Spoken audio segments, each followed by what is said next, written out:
A origem do fumo e do hábito de fumar vem dos índios da América Central que viviam nas proximidades da cidade de Tobaco, no México, por volta do ano de 1520. O tabagismo se espalhou pelo mundo, a indústria do cigarro viveu seu momento de prosperidade, mas o que chegou a ser símbolo de status no passado, hoje é um dos maiores problemas de saúde coletiva. O Dia Nacional de Combate ao Fumo, comemorado em 29 de agosto, tem como objetivo sensibilizar a população para os danos sociais, políticos, econômicos e ambientais causados pelo tabaco. Bom, os detalhes sobre este tema a gente confere agora aqui no Viva Voz, que está no ar pela rádio e pela TV Univale. Hoje comigo o acadêmico de jornalismo Wesley Durães. Oi, Wesley. Olá, Lisa, e olá para você que acompanha o programa Viva Voz. Lembrando que você pode participar do programa através das redes sociais, no Instagram e no Twitter, no @VivaVozUnivale. E você também pode acompanhar o que já foi discutido por aqui através do canal da TV Univale no YouTube. Bom, hoje o nosso convidado é o médico Júlio César Coraza, que também é docente aqui no curso de Medicina da Univale. Obrigada pela presença mais uma vez, professor. Obrigado. Boa tarde a vocês e a todos os ouvintes. Bom, doutor Júlio, segundo o Instituto Nacional de Câncer, os produtos com tabaco matam 6 em cada 10 usuários no mundo. É bom falar devagar porque é bastante. 6 em cada 10 usuários de tabaco morrem no mundo por conta do tabaco. Porque as pessoas continuam querendo experimentar e continuam fumando, na sua visão mais livre agora, nesse começo de conversa? Bom, na verdade, é um consumo de uma substância psicoativa, como a gente sabe que existem várias outras, né? É um comportamento que pode virar hábito, ela pode estar presente nas relações sociais, né? Então, como todo consumo, a gente sabe de substâncias psicoativas lícitas ou ilícitas, né? Muitas vezes a iniciação delas está relacionada ao contexto social de vida desse sujeito, né? E a gente sempre percebeu que, assim, ao longo dos anos, cada vez mais foi se conhecendo os malefícios desse consumo, desse hábito, e ao mesmo tempo em que foram modificando também as estratégias de marketing da empresa ou das empresas, né, relacionadas à venda desse produto. Então, ao longo do tempo, a gente tem que aprender cada vez mais as estratégias que são usadas para incentivar o consumo e, por outro lado, tentar encontrar formas de, não digo combater, né, a gente não está combatendo as pessoas, né, mas a gente está indo na contramão para conseguir minimizar essas ações de marketing e fazer com que as pessoas enxerguem ou percebam, né, o malefício antes de iniciar o consumo. Porque, afinal de contas, a gente tem uma dificuldade nas pessoas que começam a usar regularmente e ficam dependentes. E aí a gente tem uma droga aditiva, né, que leva à dependência, como várias outras, e que a gente vai encontrar uma dificuldade muito grande em abandono depois, né? Professor, hoje em dia, com tanta informação, todo mundo sabe que fumar faz mal à saúde. Mas quais são os principais problemas causados pelo tabaco? Bom, o tabagismo ele leva principalmente às doenças cardiovasculares. São as doenças mais comuns relacionadas ao tabaco. Todas essas doenças têm outros fatores de risco, mas o tabaco é um dos principais fatores de risco do infarto, do derrame e outras doenças cardiovasculares. As doenças pulmonares também têm a sua principal fator de risco, o tabagismo. A doença mais associada com o tabagismo é a doença pulmonar obstrutiva crônica, o conhecido como enfisema pulmonar ou bronquite crônica. Ela vai acometer grande parte dos tabagistas de longo prazo. E ela tem uma incidência maior em pessoas que já têm doenças desse tipo na família. Ela muitas vezes é silenciosa e só é percebida num estágio mais terminal, quando a pessoa já está com uma dispneia, uma falta de ar importante, muitas vezes com infecções respiratórias recorrentes, né? E, na verdade, a gente conhece muito, a gente sabe muito, as pessoas percebem muita associação do tabagismo também com os cânceres, né? O câncer de pulmão é um dos cânceres também que tem uma associação altíssima com o tabagismo, no mínimo, pelo menos 85% a 90% dos cânceres de pulmão foram causados pelo tabaco, né? 85%. Exatamente. Então, é o fator associado, isolado, mais importante no desenvolvimento do câncer de pulmão. Mas diversos outros cânceres no corpo todo, praticamente, se a gente for citar aqui, né, vamos colocar pelos mais associados: câncer de bexiga, rim, boca, pele, de mama, de colo do útero, e por aí vai, né? Todo o sistema digestivo. Então, o tabaco está relacionado fortemente a outros fatores de risco junto com o câncer. Mas as doenças mais comuns associadas ao tabaco, ou seja, que levam a adoecimento e morte de mais pessoas, são as doenças cardiovasculares, né? Que são hoje também bastante prevalentes, né? E tem outros fatores de risco associados, mas o tabagismo é o principal fator. Agora, professor, encontramos também um dado bem importante, também do Instituto Nacional do Câncer. 20% dos fumantes no Brasil começaram a fumar antes dos 15 anos. Qual o impacto na vida de um adolescente, então, que começa a fumar, impacto na saúde dessa pessoa? Bom, na verdade, como qualquer também, né, uma substância psicoativa, ele vai moldar principalmente a percepção desse indivíduo e o relacionamento desse indivíduo com o mundo, né? Da forma como ele lida com os problemas, da forma como ele enfrenta as dificuldades da vida dele, da forma como ele se relaciona socialmente, até mesmo no momento de lazer e prazer da vida dele, ele vai associar o consumo de uma substância psicoativa, né? Essa substância ela vai começar a moldar até mesmo a forma como ele vai aprender a lidar com as coisas que sejam semelhantes ao longo da vida, né? Por isso que a gente tem uma associação de uma dependência psíquica muito forte quando você começa cedo com uma substância psicoativa, porque você vai moldar o teu cérebro, você vai formar, você está formando neurônio, você está formando conexões neuronais nessa fase da vida ainda, né? E você está aprendendo a lidar com as circunstâncias da vida que a gente sabe que nessa idade a gente ainda tem muita imaturidade para lidar com muita coisa, né? E ao longo da vida a gente vai aprendendo a usar a substância psicoativa como uma forma de lidar com as dificuldades. E isso vai fazendo com que na hora que a pessoa decida parar de fumar, ela vai ter que lidar com uma série de associações que ela fez ao longo da vida dela no consumo dessas substâncias, sejam associações prazerosas, como associações desagradáveis, né, que incentivavam o consumo, e ela vai, digamos assim, se ter que se deparar com os seus demônios e com as suas seus momentos bons, né? E isso normalmente é um processo dolorido, um processo difícil, por isso que parar de fumar é tão difícil. Entendido. Professor, agora falando, linkando com a questão da saúde, mas agora falando dos fumantes passivos, né? A terceira maior causa de morte evitável do mundo é o caso do fumo passivo. Em adultos, isso aumenta 30% as chances de câncer de pulmão e 24% os riscos de infarto. Já em crianças, causa doenças respiratórias e a maior frequência de resfriados e infecções do ouvido. Será que os fumantes têm consciência que estão prejudicando a saúde dos seus próprios familiares e pessoas do seu convívio? Eu acho que hoje a informação está mais facilmente, né, colocada, e a gente não poderia dizer que as pessoas não sabem que faça algum mal. Talvez elas não sabem a dimensão disso, né? E a gente tem cada vez menos assim, percebido as pessoas fumando dentro de casa com filhos pequenos. Cada vez mais a gente percebe assim, um respeito, um cuidado, né? Pelo menos no nosso país a gente tem visto isso mais fortemente nos últimos anos. Mas talvez elas não sabem a dimensão do perigo, do risco que o tabagismo passivo causa. E a gente muitas vezes descobre cânceres de pulmão em pessoas que nunca fumaram, mas que tiveram um convívio frequente com fumantes. A questão em relação ao câncer, o tempo de desenvolvimento muitas vezes é de décadas, né? Então você vai estar associando um consumo durante décadas até lá na frente desenvolver o problema. Agora, nas crianças é uma coisa muito mais imediata, né? Você vai ver crianças com asma, bronquite, rinite, otites de repetição, né? Infecções respiratórias frequentes. E aí a gente como clínico sempre vai lembrar de perguntar, mas vem cá, tem algum fumante em casa? Olha só, tem alguma explicação para isso estar acontecendo. E a associação do tabagismo com as famílias também passa muitas vezes pelas questões financeiras, né? A gente sabe que, assim, como é uma dependência, alimentar a dependência muitas vezes é a prioridade financeira daquele indivíduo.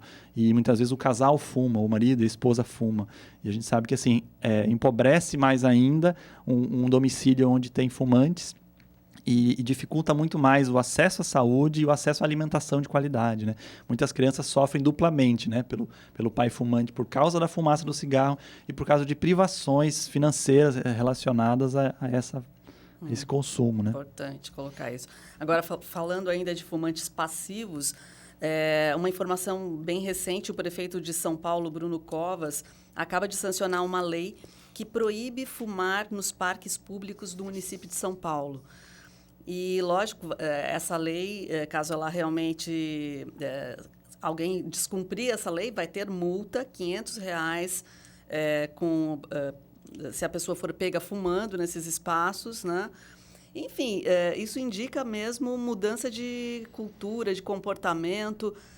Você acredita nesse tipo de ação para contribuir para menos fumantes no mundo? Sim, isso é um dilema que começou a acontecer muito no Brasil na década passada, nessa década, na verdade, quando a gente teve a aprovação da lei, né? A lei nacional, né? Começou em São Paulo, de novo, né? Já tinha começado em São Paulo a proibição de fumar em lugares fechados, e depois a gente teve sancionada a lei nacional. No início, a gente entende que principalmente os mais interessados em que essa lei não passasse, né, em que não houvesse esse acordo, eram a indústria tabageira, com certeza. E eles utilizaram como apoio, né, o lobby das associações de bares e restaurantes no Brasil, que teve uma campanha muito forte em relação à preocupação com os empregos das pessoas, com a redução, que as pessoas iam parar de ir em locais de divertimento ou restaurantes e bares por causa da proibição do tabaco. E a gente percebeu exatamente o contrário, né?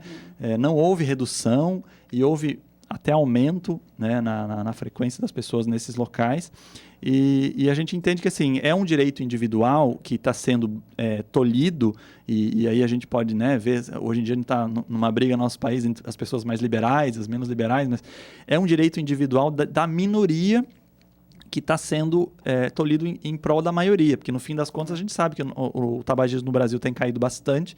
Nós temos mais de 80% de pessoas que não fumam em relação a outras 10 ou 12% das pessoas que fumam. Ou seja, se esse direito da minoria estiver interferindo no direito da maioria de passear no seu parque com o seu filho, ou de respirar um ar puro embaixo de uma árvore, né? Eu imagino que isso sim seja uma atitude positiva. A gente está respeitando o direito da maioria e, ao mesmo tempo, de alguma forma, todas as políticas públicas elas vão ter que direcionar as pessoas em determinada prática saudável para elas e para a cidade também. Então, acho que isso é positivo. É bacana que essas datas, né? Então, o dia do combate ao fumo e tal, faz a gente pensar e relembrar nossa história bem próxima. Você citou aí não fumar em espaços fechados, como os restaurantes.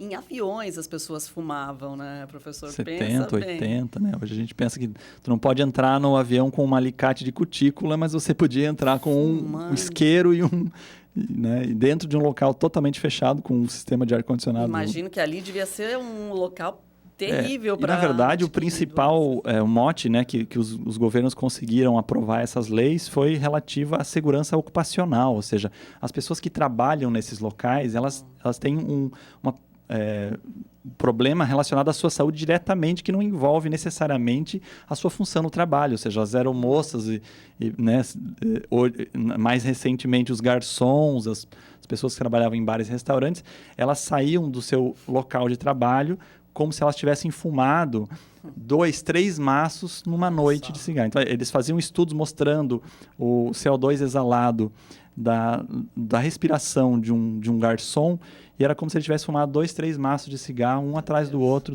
na noite de trabalho. Então, assim, você consegue, a partir daí, legalmente, associar essa proibição ao direito do trabalhador ter um trabalho o mais salubre possível, né, na sua vida. Bacana, então. Vamos fazer um intervalo, Wesley? Vamos. Então, nós estamos conversando hoje sobre tabagismo com o médico Júlio César Corazza. Já já a gente volta.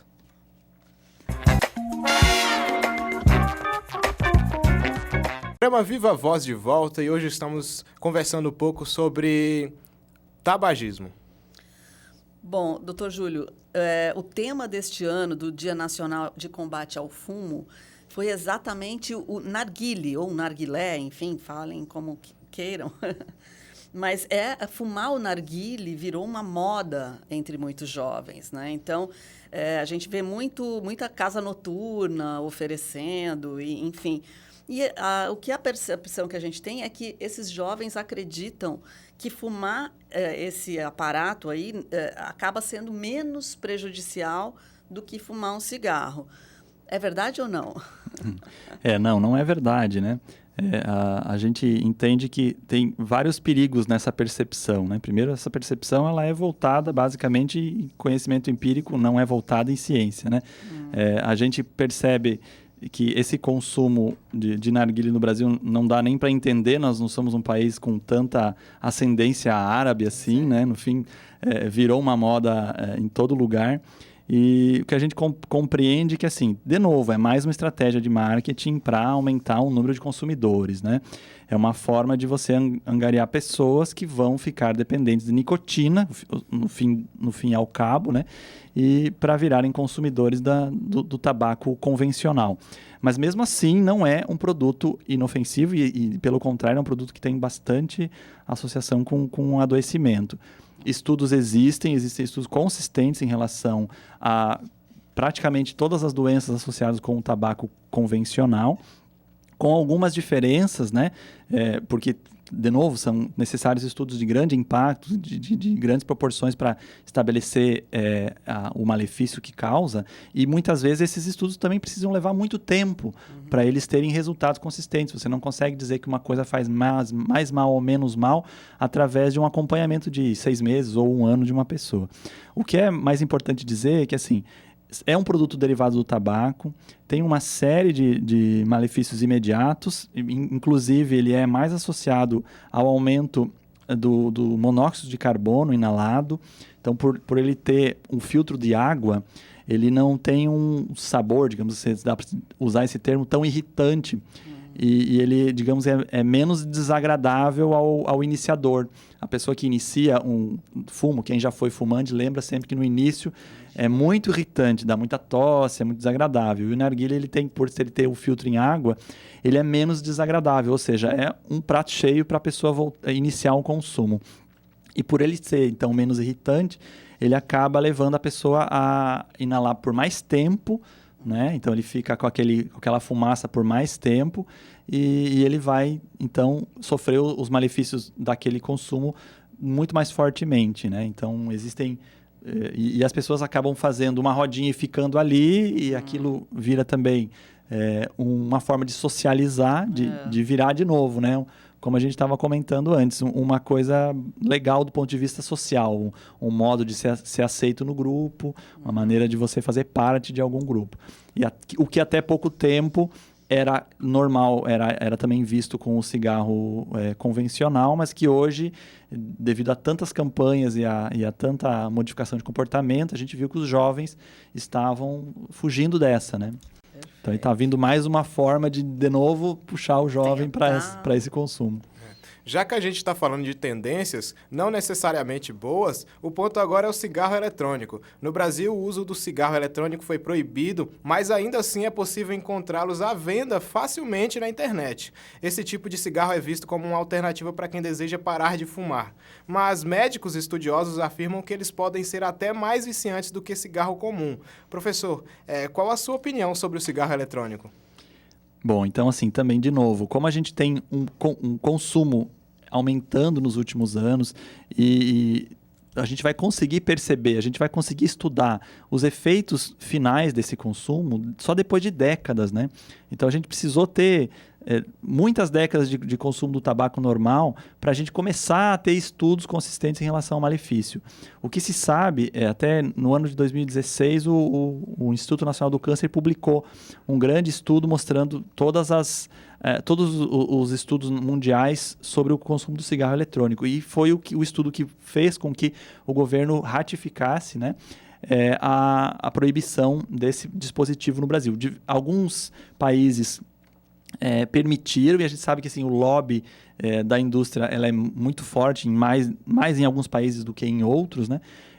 E que a gente sabe que assim, realmente não é nem um pouco aconselhável para as pessoas que querem parar de fumar, porque tem nicotina, e a nicotina ali ela vai permitir a pessoa continuar dependente, né? Ou seja, não vai reduzir a dependência, como eram aquelas piteiras, né? que existiam há algum tempo atrás, que diminuíam não sei quanto % a passagem da fumaça através da piteira. O que acontecia? Quando você está acostumado a receber uma quantidade de nicotina e você aspira na piteira e não vem a quantidade, o que você vai fazer? Você vai aspirar com mais força e você vai aspirar durante mais tempo.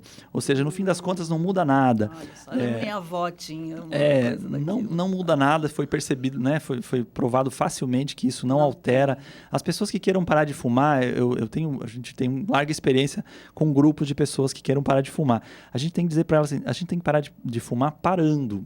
Parece uma coisa muito óbvia, mas primeiro tem que parar e a gente tem que lidar com as dificuldades durante o processo, a gente tem que apoiar esse processo e muitas vezes a pessoa precisa de ajuda, mas eu não conheço ninguém que conseguiu parar de fumar continuando a fumar, né? Uma coisa meio óbvia, mas dispositivos de ajuda para parar de fumar não têm feito efeito. As pessoas precisam assumir que é um desejo e que é uma necessidade parar de fumar e começar parando.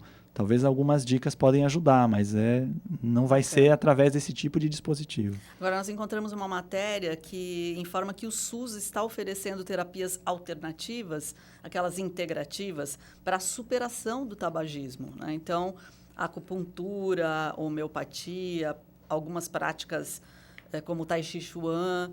Você considera que isso pode ajudar? Com certeza, né? A gente tem uma associação fortíssima entre a saúde mental, né, e a dependência do tabaco, né? Então, muitas pessoas que têm dificuldade de parar de fumar, elas estão ansiosas, estão deprimidas ou estão passando por processos emocionais difíceis. Então, sim, né, essas terapias elas têm comprovado eficácia, umas mais do que outras, né? Mas é uma forma de você também estar trazendo as pessoas pela consciência, a sua consciência corporal, consciência da sua respiração, consciência em relação ao mundo, né, a percepção do seu sofrimento. Então, isso vai fazendo as pessoas terem, de alguma forma, o contato com esse motivo de que levou elas a consumir a substância, ou que ainda leva elas a continuar consumindo, e se ressignificar e se perceber novamente como um não usuário, né, dessa substância.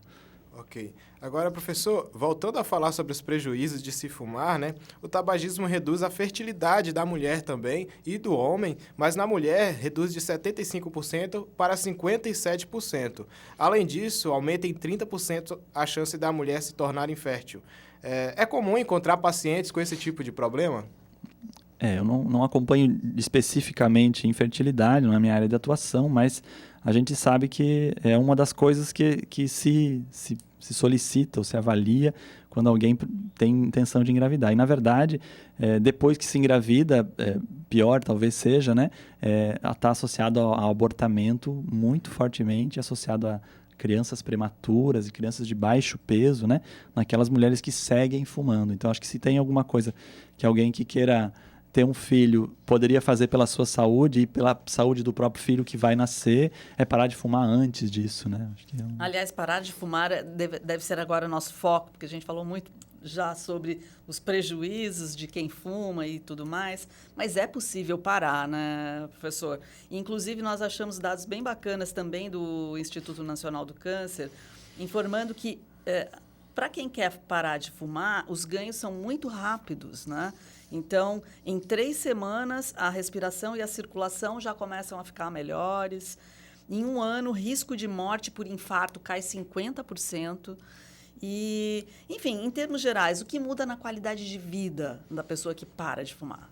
Isso é algo muito, muito fácil da gente perceber. A gente acompanha as pessoas e até seria interessante ouvir depoimentos dessas pessoas que participaram de tratamentos para parar de fumar, principalmente as que têm mais dificuldade, né?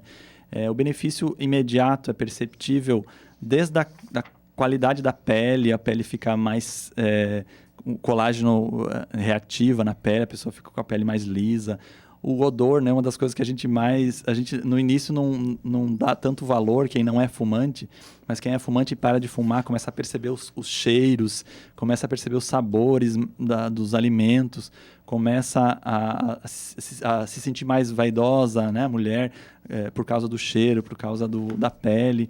E assim, toda pessoa que fuma, mesmo aquela que fuma durante muito tempo e que já tem problemas de saúde relacionados, ela tem um ganho imediato, né? A gente tem exemplos muito comuns de pessoas que têm doenças nas artérias das pernas, por exemplo, que caminham 50 metros e tem que parar porque dói a perna, né? É uma doença arterial.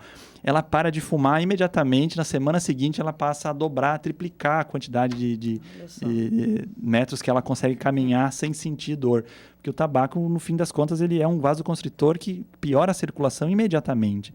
Então, esses benefícios imediatos, eles são aquilo que a gente consegue utilizar para mostrar para a pessoa o ganho que ela teve, né? E por isso que é importante, que eu brinquei antes, que assim, é importante a gente parar de fumar parando, porque quando você começa a perceber esses benefícios e confrontar com aquilo que está difícil ou com as coisas negativas, a gente vê o ganho que é parar de fumar. E quando a gente para um pouquinho mais de tempo, passa de 15, 20 dias, onde os sintomas da abstinência começam a reduzir significativamente, é que o benefício maior ele aparece, né? Esses benefícios eles são aqueles que a pessoa percebe, né? E os outros são aqueles relacionados às estatísticas, claro, que você já citou, né? Perfeito. Ok. Agora, professor, você é médico de família e comunidade e sempre, de certa forma, busca orientar as pessoas sobre esses prejuízos do tabaco. Mas qual seria um conselho mesmo que você poderia dar para uma família que convive com o fumante ou até mesmo para o próprio fumante? Então, primeiro a gente entender assim, em que momento da dependência, que situação essa pessoa se encontra, né? A gente tem alunos também do curso de medicina e que a gente tem sempre muita ânsia de informar a pessoa sobre todos os males que o tabaco causa. Muitas vezes a gente precisa entender em que momento essa pessoa está de vida. Ou ela deseja parar, ou ela precisa de algum estímulo para simplesmente pensar em parar. Então, eu vou orientá-la nesse sentido. Ou ela já quer parar e eu quero dar ferramentas para ela. Então, vai depender um pouco assim, de que momento essa pessoa se encontra, que tipo de orientação eu posso dar. Mas é importante que a gente, principalmente, aborde o tema, converse sobre o assunto em todos os atendimentos, todo mundo que é da área da saúde. Muitas vezes a gente acha que não é benéfico eu perguntar ou falar ou dar um conselho que seja durante alguns minutos, né? Mas isso é sempre muito benéfico. Agora, é importante eu entender em que momento essa pessoa de vida está de vida e em que situação que faz ela brecar o ato de querer parar, né? Pode ser que seja uma pequena percepção incorreta, né? Eu tinha um amigo que quando parou de fumar teve um infarto, olha só, então por isso eu não paro. Uhum. Às vezes a gente ouve histórias assim que para nós não fazem sentido biologicamente, mas que barram as pessoas, que fazem as pessoas continuarem um comportamento. Mas normalmente ali por trás disso a gente vai ter assim, um medo do fracasso, medo de não conseguir, o receio daquilo que vai sentir ou das dificuldades que vai enfrentar no processo de parada. E nem todo mundo vai enfrentar muitas dificuldades no processo de parada. Então a gente tem que encorajar essas pessoas a buscar a motivação, a buscar o desejo, a fortalecer esse desejo para que elas possam passar por esse processo sem tantas dificuldades. Bacana. Agora, doutor Júlio, tem um trabalho feito no curso de medicina, não é? Um grupo de apoio, é isso? Isso, não só no curso de medicina, no município de Itajaí a gente tem vários grupos de apoio. Esses grupos eles são espalhados pelo Brasil, né? A gente tem uma coordenação nacional no Instituto Nacional do Câncer e aqui em Itajaí esse trabalho já vem de muitos anos, inicialmente pelo Dr. Zimmermann, né, que é o nosso mentor aí de todos os programas de tabagismo do município. Hoje ele ainda faz esses grupos com a gente, mas aqui a gente tem na unidade de saúde da família aqui do bloco F7, o Dr. Plínio e eu também fazemos esses grupos. Mas no município inteiro, se vocês quiserem, eu posso passar também a relação das unidades de saúde que trabalham com esses grupos, para que as pessoas busquem. Nós temos um acordo que o fumante que deseja parar de fumar, que busca uma unidade de saúde, não precisa buscar a unidade de saúde que mora, né? Mas aquela que ele se sinta mais à vontade ou que fique mais próximo do trabalho, que ele possa fazer essa busca. E nós normalmente incentivamos que ela faça parte de um grupo, para que nesse grupo ela trabalhe esses aspectos em relação à dependência e seja acompanhada no processo de parada. Tá? Então a gente tem na unidade do Limoeiro, na Itaipava, na Cidade Nova, no Rio Bonito, no Jardim Esperança, na Murta, no Espinheiros, e no Portal 2 e também no CIS, onde a gente tem um grupo acontecendo. Geralmente esses grupos eles acontecem o ano inteiro. Professor, muito obrigada. Então, nós conversamos com o médico Júlio César Coraza, professor aqui no curso de Medicina da Univale. Bacana, né, Wesley? Muito bom, muito esclarecedor o papo de hoje. E se você ainda ficou com dúvidas sobre o tabagismo, você chega ali no nosso Instagram, no @VivaVozUnivale, manda uma mensagem pra gente que a gente encaminha pro professor e ele responde todas as dúvidas. Muito obrigado e tchau, tchau.